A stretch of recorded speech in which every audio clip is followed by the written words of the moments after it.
Anitas uma kaya mang harvest og saging. Kani mo ni ang exercise ni mama. Pampawala sugar. Diabetic. Pa! Kani di ayo.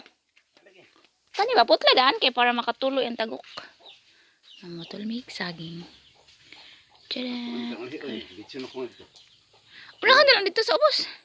Una ka lang dito dali para makatuloy ang kwan ba. Tagok kay.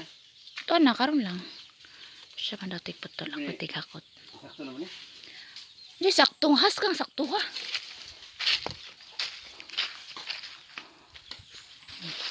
Di ba nakaklaro na? Exercise niya. Memorize the food. Oopsie.